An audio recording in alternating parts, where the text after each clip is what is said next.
Reese Decker. Drew Atkinson, man, how's it going? Oh, just had some Texas Roadhouse for dinner. Crushed a big combo.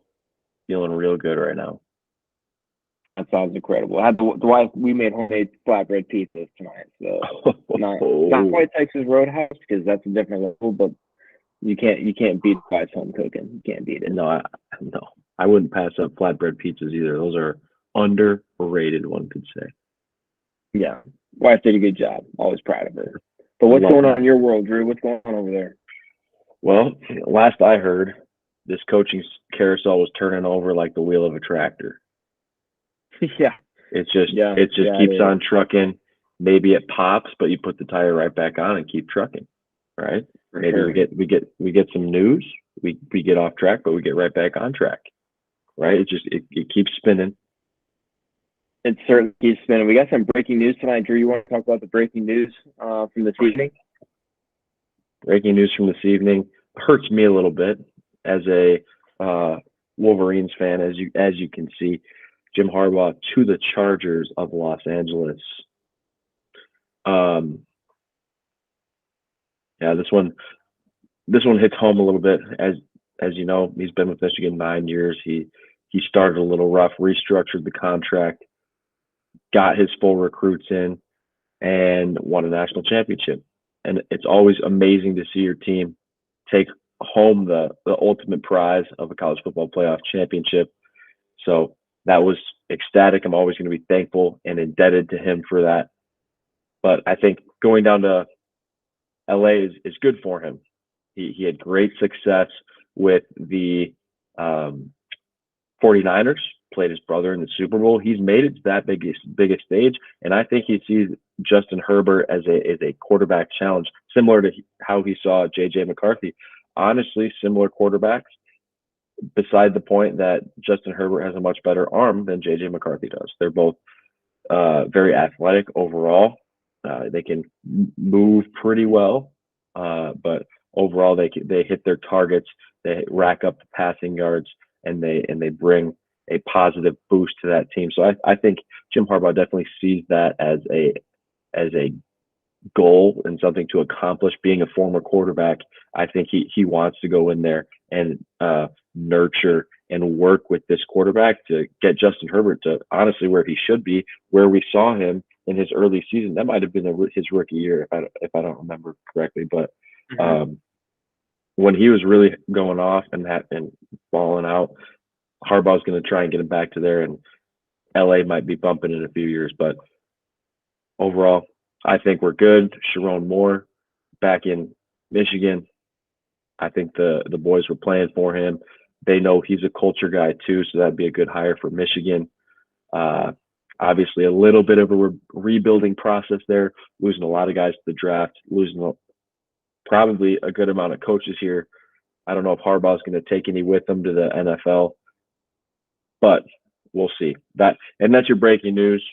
That was personal to me, but feel free to move in. We've touched on some other finalized coaching hires, but the Falcons, it just keeps going in circles. We heard rumors of Harbaugh. We heard rumors of Bill Belichick. Now we're hearing rumors of Vrabel. What are you thinking?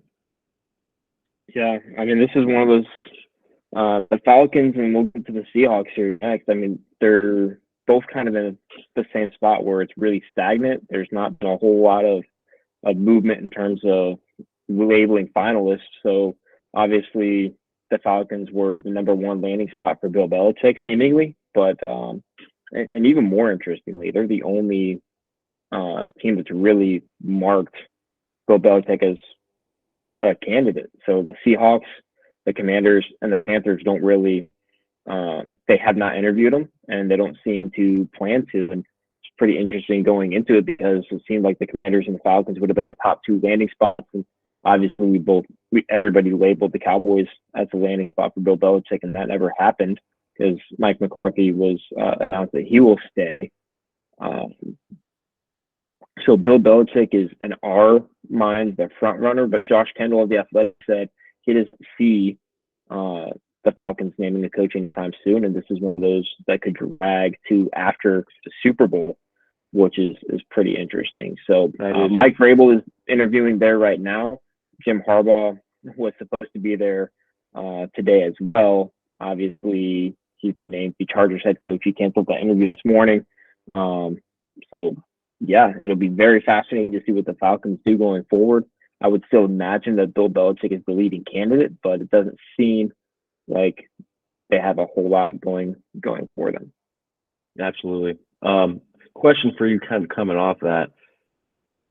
What do you think it is about Bill Belichick that might be turning these teams away from him? You mentioned a few teams that are passing on him, and the Falcons gave him an interview, gave him a second interview. Why are these teams passing on Bill Belichick? I mean, I think you look at the coaches that have already been hired. So Antonio Pierce is a young and upcoming coach. Gerard Mayo is now the youngest coach in the league. Brian Callahan is one of the younger coaches. He's a very quarterback friendly from the Shanahan and McVay offensive system. So they brought him in to work with hopefully Will Levis and kind of develop that young quarterback. Bill Belichick is quite frankly the opposite. And it was, I forget who I was listening to, but they referred it to very much the Tom Brady free agent. I think it was Ian Rappaport that was talking about this. It was very similar to the Tom Brady free agencies. You know, once Tom Brady was released from the Patriots, we assumed that everybody that had a quarterback that wasn't as good or as decorated as Tom Brady, which was almost all of the teams, would be interested in bringing Tom Brady in. And the Chargers and the Bucs were the only two that really sought after it.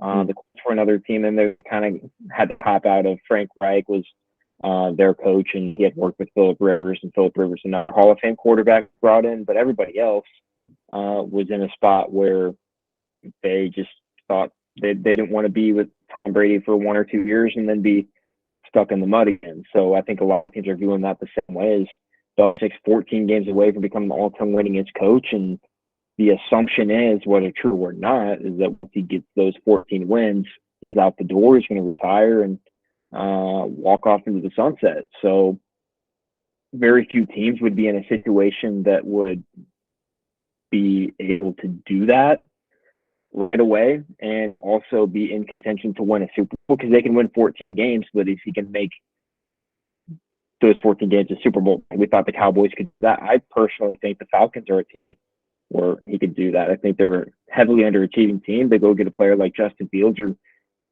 potentially even like Russell Wilson, where they come in and at least put the ball in the right place at the right time. I mean, they've got Bijan Robinson, Johnny Smith, Drake London. Their defense has been really good. They're one of the best young offensive lines. They've got the best guard in the game. So they're a team that could do it, but you look at the Seahawks, probably not, and the Panthers, certainly not, and the Commanders, not really one of those teams. So it's a really fascinating market, and I still think he ends up being the Falcons head coach, but I'm not in the know. And if he's not the Falcons head coach, we could be staring down a Bill Belichick year off, which really, really fascinating to think about. But when it's all said and done, I think the Falcons will be the team. Absolutely. I think it's interesting. We hardly see 1 year coaches contracts. They're usually for longer than that. We see them get cut short quite often if people aren't succeeding. But is Bill in it for just a year? Maybe. Is he just in it for the 14 wins? Maybe. Does he want another Super Bowl? Maybe. We don't know. It seems to the viewer, to the person on the outside of it, it seems like it's just a situation that is beyond kind of our comprehension. What is Bill Belichick in it for? What are the Falcons in it for? It takes longer than just a year to build your team, build your culture the way you want it, right? That's going to be tough to go in and make that happen immediately. So I'm curious to see how that plays out. Yeah, generally speaking, it's most organizations go into it. You're unless it's really bad, like obviously the Panthers were a dumpster fire this year. It's a 3-year thing. You know, it takes 3 years to turn it around in an organization. So after year 1, year 2, you put the foundation. Year 3, you hopefully supplement that foundation, and the results of that are the best depiction of the future, because the best predictor of future success is past performance. You've got 3 years to look back on. and really get a true evaluation of what's been built and where uh, what the projection is of the roster. So, and you know, Bill Belichick is 72. So 3 years from now, would be 75. Does he still want to coach then? He's certainly more than likely going to have 14 wins by then. He'll have the record. What is that drive? Now, Bill Belichick, he's been a football guy for 72 years, his entire life. His dad was a football coach. He became a football coach at a young age. Way back when. If you watch College Game Day, when he was at Navy with his father. So football's all he's known. His kids are all grown up, so staying in football may not be the worst. May not be out of the picture for him. So maybe he does have 5 to 7 years left, or maybe he's going to coach until he literally can't coach anymore. So those are all things to consider. He's the greatest coach of all time. So the fact that he's only got one interview, I think, is hilarious and not in a good way. So the Falcons are in the right ship. I think obviously the Patriots they're fine because they're the team that parted ways with Bill, but the Raiders, the Titans, the Chargers, and the Chargers get the second hottest name on the market in Jim Harbaugh. But the Seahawks, Commanders, and Panthers have really no excuse to not even interview, which is ridiculous to me. So, yeah. But there's a reason why they're all hiring coaches, is because they didn't do it right the last time. That makes it that's a dang good point there. You need to hire new coaches because you didn't hire them right the first time. So get it right the first time and we'll see what happens. But that brings us to Seattle, who's also looking at hiring coaches. We saw it reported on ESPN 1020, Brock and Salk.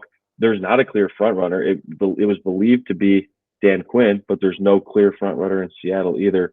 What do you think this is opening up in Seattle? Who might be the clear front runner? What are some rumors of interviews? Explain it. Yeah, so Dan Quinn obviously was the defensive coordinator there with the Legion of Boom. So Earl Thomas, Richard Sherman, Bobby Wagner, Bruce Irvin, those guys, one of the best defenses we've ever seen. So he left Seattle to become the head coach at Atlanta, 28-3 Super Bowl years after. Didn't end up voting too well for Dan Quinn. He's revitalized his career with one of the best defenses in Dallas. He's one of the best coaches on the market. He's been interviewed by almost everybody with an opening.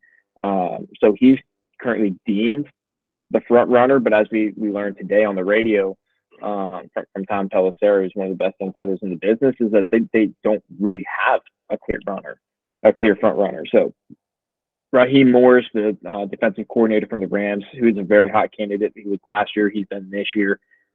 He's also one of the leading candidates. Patrick Graham, the defensive coordinator from the Las Vegas Raiders,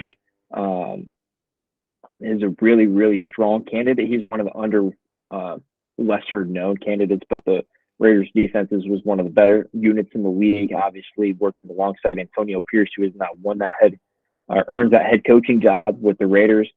He's deemed a very good head coach. Ejiro Evero was a really hot candidate last year after being the defensive coordinator for the Broncos.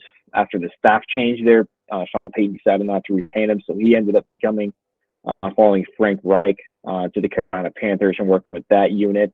So he's one of the most interviewed coaches as well in this cycle. Mike Kafka, who saw a lot of interviews last year, the offensive coordinator with the New York Giants, what he did with Daniel Jones and how good the Giants were 2 years ago.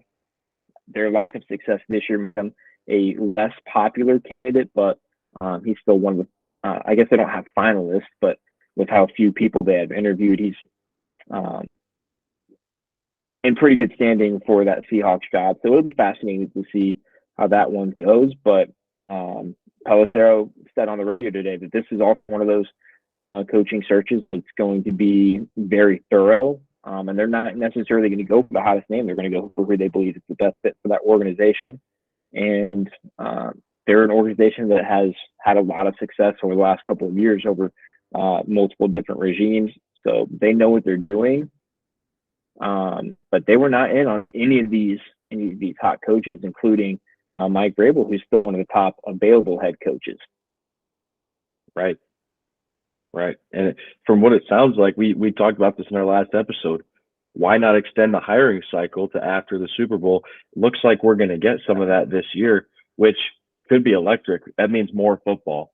Who doesn't want For sure. more For football? sure. Who doesn't want it? I don't know. You kind of got to be crazy to not want more football. So if we go championship week, Pro Bowl, Super Bowl, coaching searches, that's going to hold us over till UFL. We got football year round. Absolutely. Absolutely. And that'll feed us right into the draft and draft season and training camp or mini camp and training camp season. So yeah, really put the whole, now I understand why they're kind of potentially against it, because that's vacation period for some of the successful teams. And if you lose coaches, then you're going straight from the Super Bowl to filling your staff to the draft and to the combine and the draft. That's a pretty expensive process. I'm sure they would figure out a way to get a little bit of all time in there. But yeah, and maybe we'll see what happens. Maybe it starts during championship week. It opens up, or once there's 4 teams or 16 or 8 teams left. Who knows? We'll see what happens with that. But always nice to have football in the news. Makes for a lot of fun to talk about, and the people love football. I think honestly, I'm a baseball guy. That was my first love. I still love it. It's my overall number one sport. But in all honesty, football I think is overtaking baseball as America's number one sport. People follow this the most. So football in the news, that gets people fired up. That gets people talking about it. So for sure. I think it's only good to have football in the news. Yeah, and I think outside of presidential debates, I think the top 100 programs every year in the United States are football games, are NFL games. So yeah, people seem to love it, which I'm certainly one of those people. So I'm all for it. I love it. Any other coaches at Commanders? No clear front runner. Yeah, no clear front runner there either. So the final 2 jobs that are open, I guess. So the Commanders and the Panthers. Ben Johnson is. This is all rumored. It's not announced. Ben Johnson is probably the leading candidate for both of those jobs. He's the probably the leading offensive coordinator candidate for all of these teams. It seems like Commanders and the Panthers are narrowing down Ben Johnson to be a final. He would have gotten a head coaching job last year if he would have if he wanted. He pulled himself out of the running for all of the jobs that he interviewed for last year to return to Detroit to be a part of this team and this program.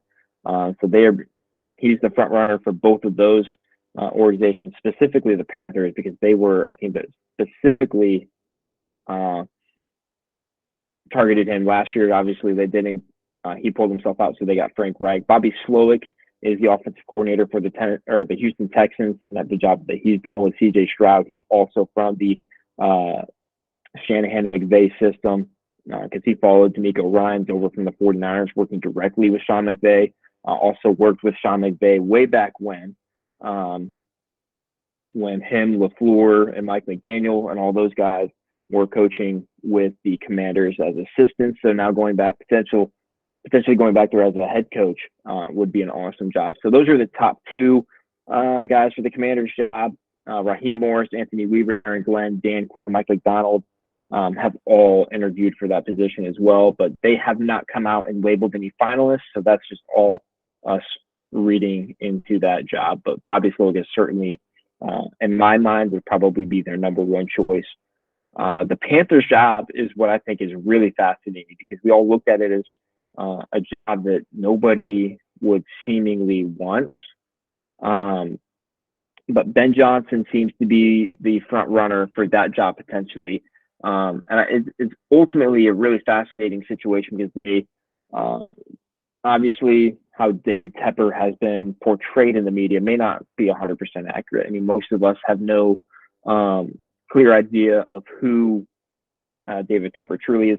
But we all know that he has money from hedge funds, and he was a part owner with the Steelers, sold his minority stake to become the full-time owner of the Carolina Panthers. So fascinating move there. Another non-football guy moving into football. So he's been around football. He wasn't raised in football. He didn't play professionally. He didn't play in college, so that's where he gets a bad rap. And obviously, the lack of success that he has had since he's taken over ownership of that team is fascinating. It was one of the worst, least successful tenures of any owner in the NFL. And I think since he's taken ownership, only the Jets have been an equally as bad organization in his tenure. So not the best start. And obviously, he had Ron Rivera, Matt Rule, and Frank Reich are the three full-time head coaches. He's also had interim head coaches for each of those because each of those have been fired during the season. So 6 head coaches during his tenure. This will be the 7th official head coaching hire, counting the interims. But if you don't count the interims, it'll be his 4th. So not the best, especially in a short period of time. But they hired Dan Morgan, who was a former Carolina Panthers player, and Greg Olson was on the Pat McAfee show. They kind of know of each other. I don't believe they overlapped in their playing experience together, but man, he compared it to Dan Campbell, being a tough and smart, very tough, very gritty, very hard-nosed guy, great leader, certainly a great leader, a guy that the team is going to be able to rally around based on his experience, and he's a guy that's been in the trenches with guys. So as a general manager, the guy leading the football operations, he's had a very successful career. He started in 2010 with the Seattle Seahawks as an intern, worked his way quickly up through there, became the director of pro player personnel with the Buffalo Bills. He was also the director of pro personnel with the Seahawks. Went and worked with Brandon Beane in the Buffalo Bills, was hired back to the Carolina Panthers. So he's the guy that's going to be overseeing this search. So just looking at what he has done in his career, he's looking for guys to be tough and smart. They're trying to build that culture up, very similar to the Detroit Lions. So again, that's kind of why Ben Johnson is being tied back to the Detroit Lions or to the Carolina Panthers, because that's kind of the vision David Tepper seemingly has for that organization. So Ben Johnson being brought in, being a guy that's very successful working with troubled quarterbacks and Jared Goff. So Bryce Young kind of has a guy. Jared Goff is a guy that was owned by the Rams, obviously sent to Detroit. They've revitalized his career, hoping they could potentially do the similar, 1, schematically, but 2, from a career perspective, revitalize Bryce Young and that organization. So a guy that fits that culture is seemingly why that is such a good fit for Ben Johnson. And then Dave Canales, very similar career background. He worked with Dan Morgan for a year while he was coaching with the Seattle Seahawks. Dan Morgan was obviously there working not with him because they were in 2 different departments, but they're going to have some familiarity, especially from a schematic standpoint, in the way that they will build the roster. So that would be a very compatible relationship. The work that he's done, his tenure with the Tampa Bay Buccaneers and revitalizing that career with Baker Mayfield would be such a good fit. So Canales will actually be in Carolina tomorrow for another interview. So keep an eye out for. Actually, I think Canales was there today, and Mike Vrabel, another guy that fits that Dan Campbell, tough, gritty, very smart, football smart culture. Very similar to Dan Campbell, Mike Vrabel, who will be interviewing for that job tomorrow. So those are 3 guys that really fit that kind of mold and what the Panthers could be looking for. And Dan Morgan seems to be a home run hit. That Carolina Panthers coaching job could be more fascinating just based off the way it's portrayed in the media. So, and then just the worst thing from that tenure is Frank Reich the head coach Frank Reich would have to go and meet with David Tepper, who is quote unquote not a football guy, and go through the film, explain coaching situations and personnel decisions on the football field. That not a direct statement, but it seems like that's going to be put an end to. Dan Morgan will kind of oversee some of that stuff. But man, it's a fascinating situation. And then we don't need to dive too much into the other GM moves, but Tom Telesco, the former general manager from the Los Angeles Chargers, was hired to work alongside Antonio Pierce with the Raiders, and Adam Peters, a guy who's spent a long time scouting has become the general manager. He was the assistant GM with the 49ers. Obviously, the Shanahan McVay system is kind of overtaking football. The Commanders are going to try to build their roster in a similar way, which is why Slowick and Ben Johnson, again, are leading candidates for that job. So, man, it's pretty fascinating when you put the trees together. You see what's hot in football. That's Mike Shanahan and Sean McVay offense. It used to, a couple years ago, is if you got a cup of coffee with Sean McVay, you're going to get a job.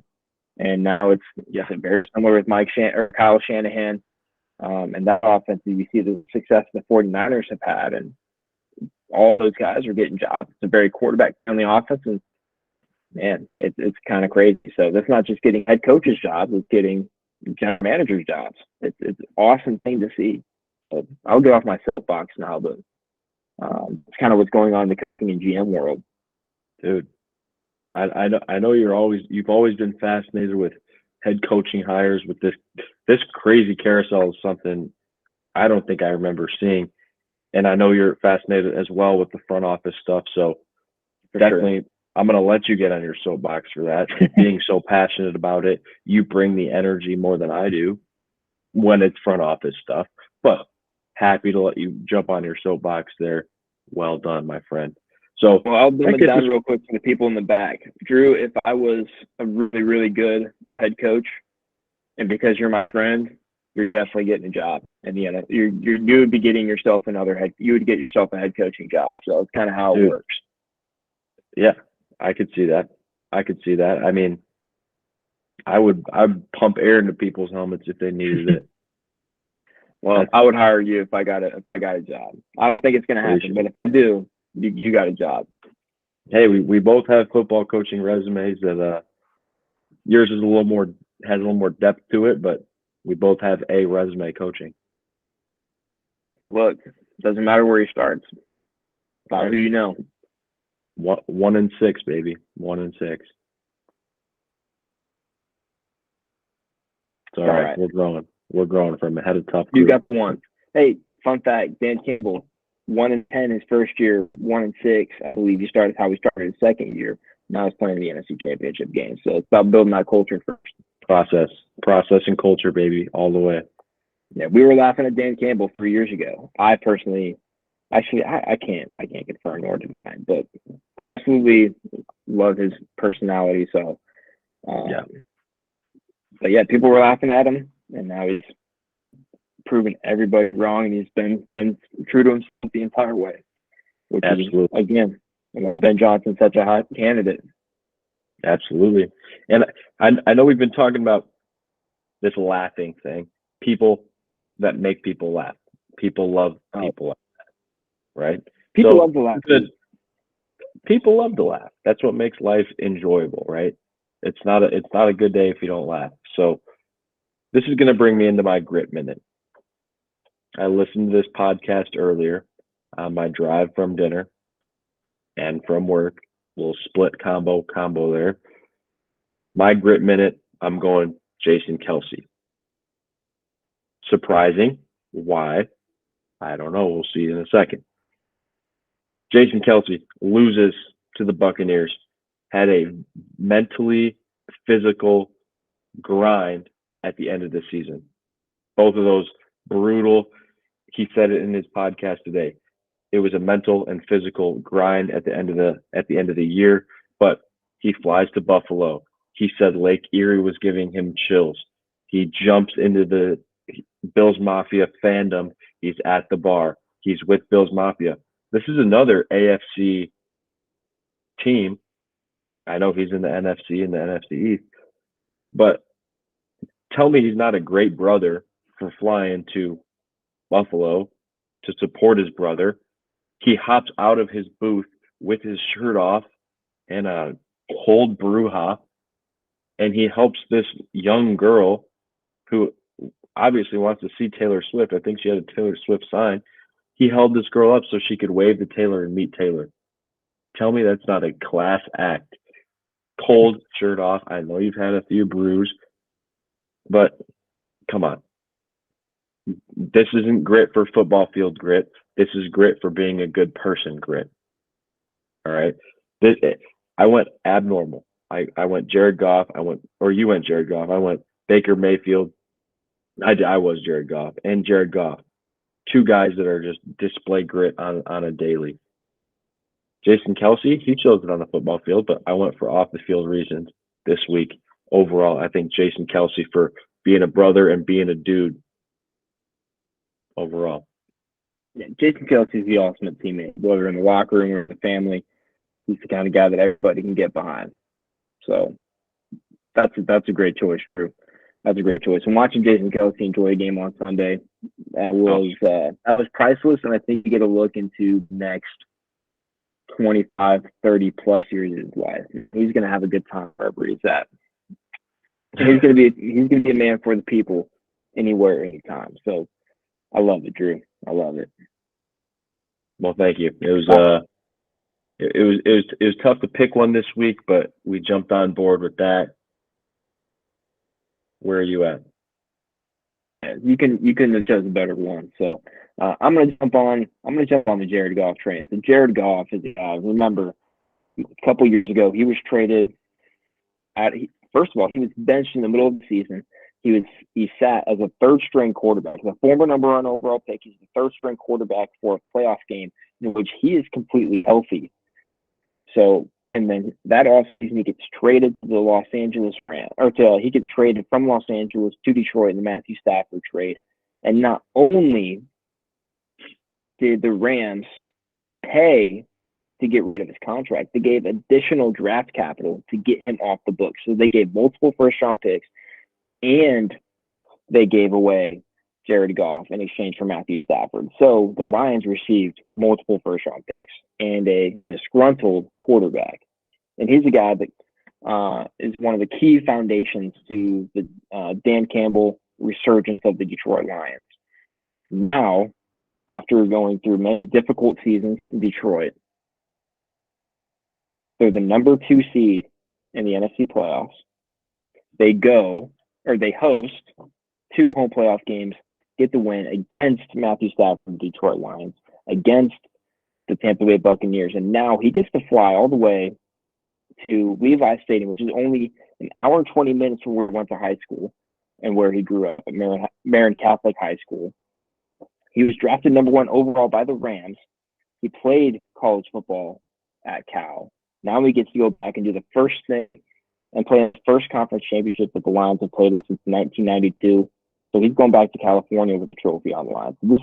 Jared Goff has been just fighting off demons his entire tenure in Detroit, and this is the chance to put the cherry on top in his home state. So great opportunity for Jared Goff and the Detroit Lions. I love that. The build up to that was fantastic. I appreciate that. I mean, it doesn't get much better for a guy. Jared Goff has been the ultimate teammate. He goes to a Super Bowl with the Los Angeles Rams. He wasn't playing terrible, and all of a sudden, just the way that season ended, I don't know what happened between him and Sean McVay, but he's been a pro's pro. He's been the ultimate captain with the Lions, and he's been a massive part of that research. His quarterback play has been phenomenal, not just this year, but last year in their resurgence as they made a playoff push. Obviously, they fell a week short, but they were able to upset the Green Bay Packers. If the result in the Seahawks game that day goes different, they could have made the playoffs last year. So he played very well last year. He's obviously playing very well this year. And now he gets to host 2 playoff games, and it hasn't hosted playoff games since I think the same 90s season. And now he gets those 2 playoff games at home, and then he is personally flying home to put the cherry on top and send this Detroit team to the Super Bowl. So it's a really good opportunity for him. And that Lions team is playing very good. Now they're playing a very, very, very good 49ers team. But they've been playing good teams this whole way. That Rams team, we were talking like they could just as easily make a run to the Super Bowl. This Buccaneers team had a great defensive line, and they had an offense that was going to be able to go toe-to-toe with them, and they did. And they went back and forth, and Jared Goff answered every time. So he's been playing phenomenal up until this point. We'll see what the result is on Sunday. All things all things point to him and that Lions offense having just as productive as a game as they have had up until this season. So, very good looking situation for them. Yeah, he's got a great opportunity to continue to revitalize Detroit, bring more economy to Detroit, bring a Super Bowl to Detroit. That would just electrify the city. They're going to burn the city down. They will burn the city. They built that city. They will burn it down in one night if the Lions win the Super Bowl. It's already burnt down. Not think twice about it. They're going to love it. It's already been burnt down. It's going to be incredible. That's true. Man, seeing videos from the city after those games, man, those fans, they absolutely deserve it. Absolutely, they totally do. I did live in the suburbs of Detroit for a few years of my life, and they deserve it. They definitely deserve it. So, who do you got? I know we're talking Lions right now. We have Lions 49ers NFC Championship game playing for a trophy, not the trophy. This is a banner probably too, but maybe not where the Super Bowl banners hang. Yeah, let's look at this game. It's certainly going to be with the banner, especially in Detroit. They don't have any banners to hang, so it'll look like Lucas Oil Stadium. They're going to put a banner up. They're going to put a banner up for the division, and they're going to put a banner up for the conference championship final. So they've already got two banners. It's just a matter of what that second banner says. But yeah, it's hard because at this point, stats are not going to tell the full story. No. This is a game where obviously both teams are very talented. You don't make it to the NFC Championship by fluke. You don't make it past the wild card round by fluke. So these are both professional football teams that both have very talented players, that both have very talented coaches. All of these coaches, I think, have been in very similar situations before. So, man, this is a tough one to look at. So you look at the 49ers. They're number 2 in points per game this season. They've scored 28.6, but offensively their production has been down. But the level of talent they have played over the last 3 weeks has been pretty good. Now, this is with starters. They played the Packers, the Ravens, the Commanders, and they played the Rams, but both backups played in that game, so I kind of took that game out when reviewing these statistics. Packers playoff team, obviously they played them last week. The Ravens, probably the leading candidate to go to the Super Bowl and to win the AFC Championship game. So you can look, you would think, yeah, okay, so they've only scored 23.3 points the last 3 weeks. So lean towards that one. But this Lions defense is quite the opposite. It's the worst remaining defense in the postseason. And it was one of those last week. They're 28th in yards per play allowed, while the 49ers are first. So you look at the 49ers, all their offensive stats, they're going to produce. They're going to play well offensively. Even if Deebo Samuel doesn't play, if Deebo Samuel does play, you can look at them scoring 30, 40 points. Now, can the Lions score that many points? And the 49ers defense is probably the second overall best defense in the league. They're third in points per game allowed. They've only given up 21.3 in the last 3 weeks when they played starters, and they played the Packers and the Ravens. So, now they did get beat by the Ravens, but they held their own against that Packers offense, which is playing better than it's ever played. So this is a tough one for me to look at. I forget what the spread on this one was, but I think outright, I have to. So yeah, I think we'll get to the spread picks later, anyways. Yeah. But I think I have to lean toward the 49ers. But I'm going to go. Okay. My heart's with the Lions. My brain's with the 49ers in this one. Okay. I think when you were talking defense, that brings up an interesting point. We saw the Lions defense step up to seal the game. Playoff football brings a new level of preparation. It brings a new level of intensity. It brings a new level of adrenaline. So I know the Lions were ranked 28th in, what was it, points per game or something. Yeah, they're yards allowed per play. So yes, yards allowed per play. Thank you, Mr. Stat Guy. Beside the point, we can get rid of that 28. They're one of the 4 remaining teams. They're clearly doing something right. Sure. C.J. Gardner-Johnson played a heck of a game. He shut down top receivers. That could be tough to do against Debo. I know he's not necessarily a corner, but he's in that defensive backfield that's going to shut down this offense. And I'm sure we're going to see some crazy offensive ways to disrupt that defensive secondary that's a little weaker, because we know they're better up front. That D line in Detroit is quite talented. But we saw our linebackers step up this last week. Once Branch sealed the game with that interception from Baker. So, in my opinion, based on feel, I'm going all feel here. These Lions are sneaky. They're not going to hold the 49ers to 21 or 15. Who knows? But I think they'll hold them to under 40 points. Yeah. Well, it's kind of hard not to agree with you at the same time. I mean, like I'm telling you, I could go both ways on this game. Ultimately, I think the 49ers are going to win it, but either way, I'm not going to be surprised if the Lions come out and win this game. Because there are also situations where you build a culture, and culture is a buzzword, but it matters so much. And what they've done is they've built a resilient team. So the 49ers, they're going to come out shooting. They're the most explosive offense on a per play basis, especially over the last 3 weeks. They're the best in the league. So, especially if Debo plays, they're going to score a lot of points, but that's not going to phase the Lions team. So even though their defense is statistically one of the worst, especially on a per play basis, they've been able to make the plays when it matters. So I'm kind of stuck in that middle ground where they are such a good cohesive unit as a team that could carry them over the top because their offense is going to be able to produce. And that's kind of how they've gotten, part of the reason they've gotten to this point.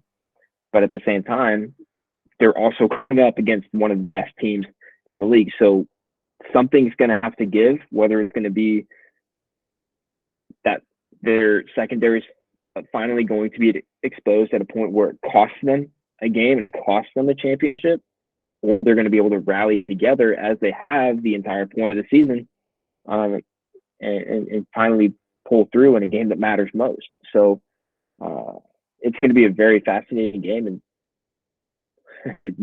there's no way to know going into it, oh, this team is going to win, this is going to happen. There's so many alternate factors that play into this, but the weather should be good. So fortunately, that's not going to be a factor. We'll finally get to let two teams just go at it and clean elements and let the best team win. I love it. That's a game I'm looking forward to for the same reason. It could go back and forth, and that's the beauty of an NFC Championship game, an AFC Championship game coming up here for the Ravens and Chiefs as well. I'll spit my thoughts here. Ravens, just their defense looked absolutely unbelievable last week. Shut down a very hot CJ Stroud and Nico Collins. I thought incredibly impressive to shut a team that hot down. I know there was a little bit of wind, and I know that probably played a little bit of a factor, but to hold that team to 13 points or 10 points, absolutely incredible. And I see the Ravens at home in a rowdy environment. I see them holding the Chiefs to one of their lower scores this year. Last week, they were 24 in Buffalo, 28. Something like that. I don't remember the final score, but neither do I. But I say the Ravens are going to hold the Chiefs under 28. And I know we're anti-unders, but Chiefs under 28. Ravens are going to absolutely score more than that.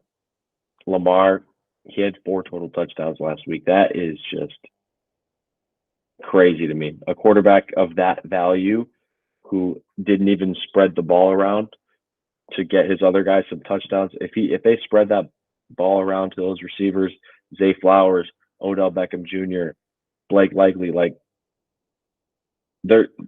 he's going to have all day to sit back there, and then he'll scramble, and it's going to be Ravens taking the cake by easily covering that 3.5 spread, and the Ravens are going to be in the Super Bowl. Yeah, I agree with a lot of the points that you said there. And I think the one of the most important things I think you said at the beginning was that the bank is going to be rocking there in Baltimore. Uh, they for that crowd was so loud. They forced what 5 or 6 false start penalties last week, right? Yeah.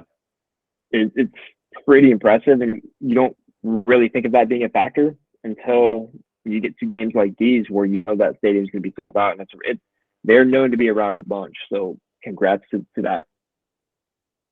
I think they're home the Ravens flock, so congrats to those guys for creating such a good environment. But on the field is where the game is going to ultimately be won and lost. So you mentioned that Ravens defense being phenomenal. I think that is one of the best defenses we have seen. Their linebacking, their defensive front is very, very talented as well, but their linebacking unit is so talented with Roquan Smith, Patrick Queen, and Jadeveon Clowney. They're able to force such a strong pass rush from that second level, which forces that offensive line. Like you have to block with your head up, and you're based on the way that you slide.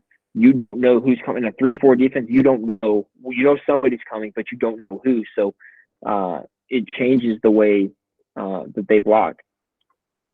The offense slides and everything. You're changing from a pre-snap read to a post-snap read. Not only are you accounting for what's happening at the second level, you're accounting for what's happening right in front of you. And you do that always, no matter what. But going from a 4-3 to a 3-4, it changes the read, it changes the scale, it changes the offensive scheme.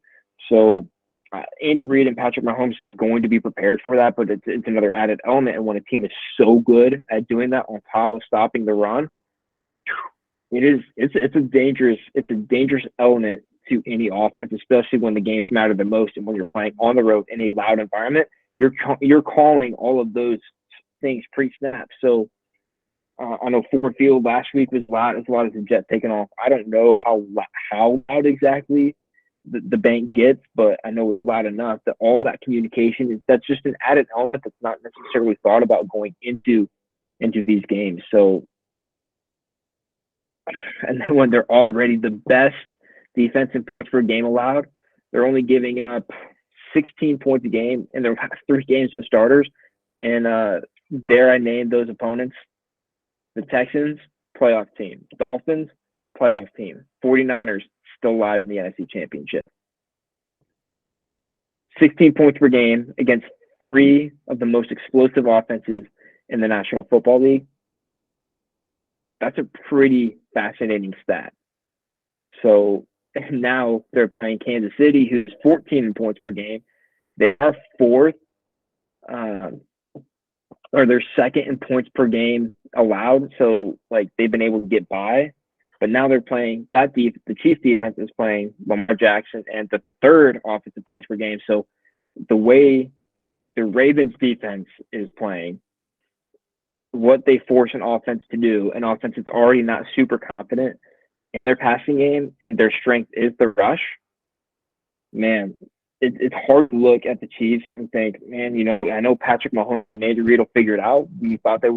I personally thought they were going to get beat last week by an offense that's going to be able to score a million points. They beat the Bills on the road. So, it could be a deja vu moment if the Chiefs and Andy Reid come into Kansas City and do it again. But the way Lamar Jackson and that offense is playing, scoring 41 points per game in their last 3 games, I don't think they're going to score 41 this week, but I still feel pretty good on the overing their average, 28.4. And this is the defense that's going to do it. The Bills defense was really good at the beginning of the year. They were a depleted unit, as we talked about in last week's episode. I don't think the Chiefs are going to be able to. I think Travis Kelce is going to have a rough night. That front 7 of the Ravens is better than anybody else's front 7. So they're going to be able to slow down Isaiah Pacheco in the run. It's going to force. I think that finally they're going to expose MVS and Justin Watson and Rashee Rice in that passing game. Unfortunately, they've been tremendous. They made it this far, but I think this is where the Ravens come out on top. I think they're one of the best teams we've seen in the last 5 years in the league, not just this year. That's a statement. That's an absolute statement. I can't imagine trying to call an inside zone or an outside zone against this team. they would just wreak havoc, slants. All of that is Yeah, just they do. And we forget guys, like Kyle Van Noy was signed in the middle of the season. One of the guys was with New England Patriots. He's the guy that's come in, and I think CJ Owe is their other outside linebacker who has done a tremendous job. I mean, they don't just have the front seven; they have the front seven and backups that just come in and they don't lose it. I mean, they've been tried and tested. They played some of the best competition in the league in the back half of their schedule. So they've done nothing but play big games this entire way. Lamar Jackson has proven why he's the MVP. Man, there's so many elements to that team that make them so good. And we didn't even talk about Kyle Hamilton, who's an All-Pro, who at the beginning of his career we were like, I don't know. I think they missed on him. Nope, he's an All-Pro. He's the best safety in the game. He's such a good run enforcer, but he's also such a great player against the pass. Like, you have that player on the third level of your defense who's able to come up and blitz a linebacker. Like, that's – I mean, he's who Isaiah Simmons we hoped he would be. Kyle Hamilton is kind of taking that role over in the league. That Ravens team is incredible, and I would just like to make it known that the Gardner Minshew Colts went to the bank and put them earlier on this season. So maybe the Colts are really the best team in the league. Who knows?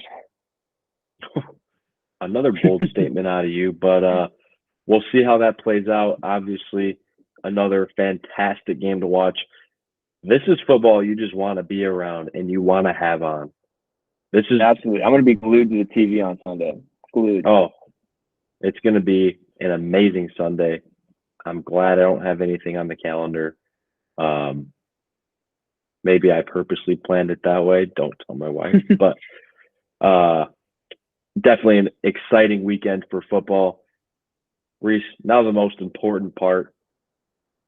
Let's make some money with our picks. Our over of the week. Whoa, hold on. What were we last week? 65%. 65%. So we're not just pulling these out of nowhere. These come from long, hard thoughts, and they're also going to make you long and hard when you're making money. All right. So what's your over of the week? My over of the week, surprisingly, in our 49ers Lions game, I'm going George Kittle over 60.5 yards receiving, valued at minus 115. Likely, but still over under there. I think he absolutely gets 60.5 yards, especially in a depleted secondary that isn't the same caliber as their defensive line up front. So I think he easily goes in at home and gets at least 60. So that's my over the week. Yeah, I like it. I think he hit over that. I think he hit that mark 6 or 7 times this year. So I thought about that one. I decided to not go with that one as my over of the week, but I did feel fairly confident with George Kittle getting that over. I think, especially now if Deebo Samuel does play, I think, I feel a little bit more weary about that. He's 50-50 right now, so I think that could change that as we go forward. So we'll have to keep an eye on the injury report. But if Deebo Samuel doesn't play, George Kittle, I feel good on the over at 80. He's going to see those increase in targets, and I think especially when we get to games like this, the best players are going to make plays. So Christian McCaffrey is going to make plays, and that's why when we were looking at the over-unders, we see these listings as slightly higher than probably normal because big players make big plays in big-time games. We know that they're going to be fed the ball.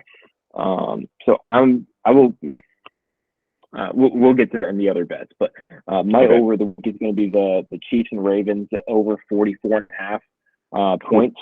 So if you think about it, the Ravens are scoring 41 points per game in their last 3 games against really good opponents. Remember, they played the Texans, Dolphins, and the 49ers. Now, the Chiefs do have one of the best overall defenses in the league. They're giving up 14 points, or they're number 2 in points per game allowed with 17 to get up 14.3 in the last 3 weeks. This is going to be by far the best offense that they have played, and I know they played the Dolphins, but that was negative 30 degrees. It's not the same Dolphins that you in Miami. So don't look too much don't look too much into that. So I don't think the Ravens are going to score 41, but I certainly feel good over the 28, like I said before. And then the Chiefs are scoring 22 points per game, and they scored consistently 22 also over the last 3 weeks. It's a pretty consistent number that we're going to be looking at. And they did that over the Bills, Dolphins, and Chargers. So the Bills and Dolphins, again, two teams that we think that those are going to be pretty standard numbers. I think those are safe to evaluate. So you add that up, then you're looking at over under at 50.5. Vegas has the line set at 44.5, so that's 6 buffer points. I'm going to take the over on 44.5 and the score of that game. I love it. I love it. Slam that over always. This moves us into our anytime touchdown score of the week. We missed this one by 1 last week. This is one of our few misses last week. So I think we have to ride Christian McCaffrey. He's going to be fed the ball, both running and receiving. I guarantee you he breaks that plan and scores. My personal pick after we ride CMC as a whole, Amon-Ra St. Brown. I think heading down into San Francisco, they're going to have a hard time running the ball against that front with Chase Young and one of those Bosa bros down there. So obviously throwing the football is going to be beneficial for them. Jared Goff has been absolutely slinging the thing, and Amon-Ra has stepped up in moments where they needed him most, and I think he's going to do that again this week with Absolutely. that anytime touchdown. Yeah, big-time players make big-time plays in big-time games, so the best players are going to be fed the ball, especially in crucial situations, which you deem all red zone situations as crucial situations because you want to lose games down there. So, yeah, Amon-Ra and CMC are seemingly locks. And then I'm going to go with David Montgomery. He's only not scored a touchdown in 3 games. Anytime they get that ball inside the 7 is when they switch Gibbs out and put Montgomery in. I said it last week when they threw Craig Reynolds for one play, but I think Craig Reynolds is I think he's in the thousands, the plus 1,000 to score this week. So Vegas doesn't feel too confident about that. I don't feel too confident about Craig Reynolds getting in. David Montgomery is a lock for me. They've done it all year. They're not going to change that up now. He's only not scored in 3 games. So they're going to keep that train rolling. He's my lock for a touchdown this week. So, again, we did not hit on all 3 of these last week. I highly recommend doing a individual bets, and then you can potentially throw these in for a parlay. But if you individually bet these last week, you still would have come out on top, even though the parlay did not hit. Awesome. I agree. Probably solo. If you want to sprinkle some on a parlay, feel free. Also, we'll be releasing some teasers for the week post video on Twitter and TikTok, so make sure you're checking that out to get our picks for the week. Reese, it's time for spread. Against the spread last week, I was 100%. You were 3 for 4. What do we have this week? The Chiefs and Ravens. Ravens are at -3.5. What are we thinking? Yeah, I mean, we spoke about it before. We're not going to beat a dead horse.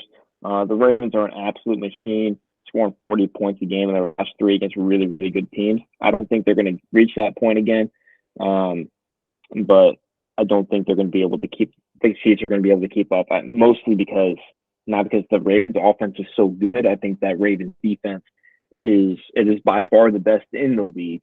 And it's one of the best we've seen in a long time. But pass rush, their scheme is going to be different than what we've seen, than what they played against recently. But at the NFL level, it's not that big of a deal. But personnel on defense is way better, especially in the secondary, than the Chiefs' offense.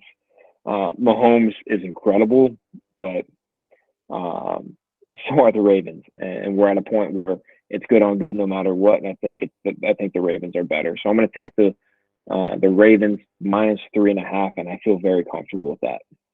I love it. I'm going to pick the exact same thing. Like you said, a well-oiled machine after watching last week.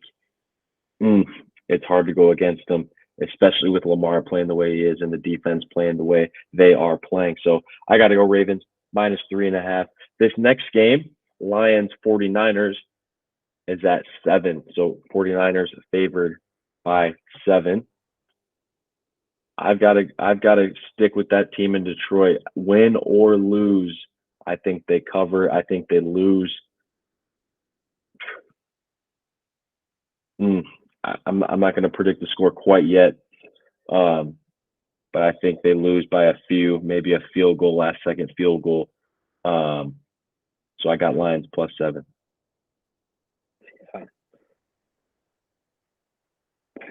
This is the most difficult one for me because I think the Lions are. I think they'll.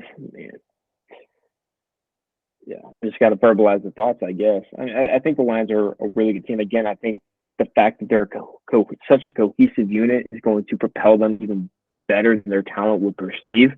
And I think they're already a very, very talented team. They got a quarterback that's going to get it done. They got one of the better offensive lines, led by Ragnow and Sewell. Their backfield is one of the best in the league. Gibbs and Montgomery. They've got St. Brown and Laporta and Reynolds. Like all these guys, they're a really good team. And defensively, I'm not going to waste time naming names, but the biggest one being Aiden Hutchinson being such a big factor on the pass rush. Like if the Lions come out and win by 14, I'm not going to be surprised. But at the same time, I think the team on the opposite side, again, is good on good at this point, no matter what. Like they're also a very good team. They're number 2 defense in the league as a whole. Um, Man, so I think when it comes down to it, the biggest discrepancy, and I think it comes down to the two major factors, is the 49ers are number 2 in points per game, and they're number 1 in yards per play. So they're very, very effective and efficient on the offensive side of the football. And Brock Purdy, what you want about him, he's number 1 in the league in QBR rating, which is essentially boiled down to a quarterback efficiency rating. So he's playing within the system. He's playing very well. And on top of that, yes, it's true, his talent level is also exceeding the levels of this team. He's making plays. So I think their offense is going to be super efficient, and I think their defense as a whole is very good. And I think when it comes down to it, the Lions secondary is relatively a liability. And I think that's one of where the 49ers strengths are, especially if Deebo Samuel is healthy. That's going to be extremely helpful for that offense in terms of their overall production, especially when the game matters the most. So I'm going to take the 49ers. I could see the Lions coming in and playing an extremely good game. I could see an absolute shootout. I could see a 10-10 game. Like, however you paint this game, it makes sense because both teams are strong in so many different areas. But I'm going to take the 49ers with the -7, but I'm not going to sit here and say I feel incredible about it. I guess that's championship football for you. You never know what's going to happen. Good teams, they put a wrinkle in things. They put a wrinkle in betting, and that's part of the fun. Yeah. If I'm not totally sure that I'm going to be placing a bet on this game because I just don't feel comfortable with the outcome because I see so many different possibilities. If I were to place a bet on this one, I think I'll probably lean more towards the money line than the spread. But for the sake of the show, we are going to pick against the spread, and I'll take those 49ers -7. I love it. I love it. We're going to be tracking these bets and keeping our percentage as we go. We want to make sure you as a viewer are in good hands with your money. And I know people have betting shows all over. They have gambling shows all over. They have people with expert picks for your best value. But we have your interest in mind. So that's why you need to be here at All Points Matter. Last week, 65%. And we're going to promise 50% or greater this week as well. I know it's only 2 games, but trust us here at All Points Matter. Reese. Sure. Drew, I've got one more best bet for you before we wrap this up. And then let's see if you've got any. But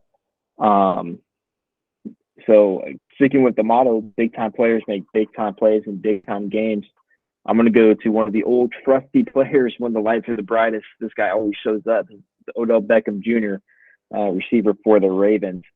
It is, I believe, his over-under on receiving yards is 20.5. And if you look at his stats throughout the year, he has hit the over 20.5 mark 10 times.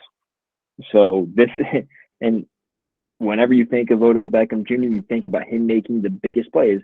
The last time we really saw him completely healthy was in the Super Bowl with the Los Angeles Rams, where he would have been MVP before he got hurt. And you think about him throughout that entire run, he was making play after play after play. Focus that into this year when big time moments. He only had one reception last week, so that's kind of probably why the line is set at 20.5. Because last week he was one reception for 12 yards. But looking at his season, he's had 37-yard game, 29-yard game, 34, 49, 55, 40, 116 against the Bengals, and I believe that was in prime time. 97 yards against the Rams. I believe that might have also been in prime time. And then he's had a 33-yard receiving game against the Dolphins. So 20.5 is a very friendly number. So for a guy like Odell Beckham, if he's going to get 2 targets and he catches both of those, he's going to hit the over. So I know some people may be weary on that, but that's one that I'm certainly going to be on. I love that. I think that could be an absolute sneaky pick. I'm going to keep my other best bets for Twitter and TikTok. So go check those out on Twitter and TikTok before our NFC AFC Championship weekend. It's going to be a fun Sunday. And here at All Points Matter, we make you money. All right. So make sure you give us a like and a sub, and we'll catch you next week here on All Points Matter for debrief of our championship games and maybe some Super Bowl teasers. But Reese, another great episode. I appreciate you. Thanks for your passion about this stuff. It's fantastic. Yeah, same to you. Thanks for leading the charge. And we're in a good spot. So, Drew, where can we find us on TikTok? You can find us on TikTok at All Points Matter Pod. Same thing as our Twitter. So make sure you're getting on that. Link will be posted in the comments. So easy access for you to get to. And there you can find your picks that will make you money. I love it. And I will put one disclaimer on. We are recording this on Wednesday. So the odds may change slightly as people continue to lay money, as injury reports are announced. So just be wary of that as they change. The way we picked this spread through the Chiefs game was 3.5, give or take. And then the Lions and 49ers was at -7. So that may change as we go. We'll just keep an eye on that. And any updates, we will make sure they're out on Twitter. Absolutely. Great disclaimer. Great episode. Let's do this. Perfect. Drew, Peace. keep climbing through the books. And we'll keep an eye on all the coaching hires and all that stuff. So stay tuned on Twitter, and we'll see you as we go. I love it. Peace.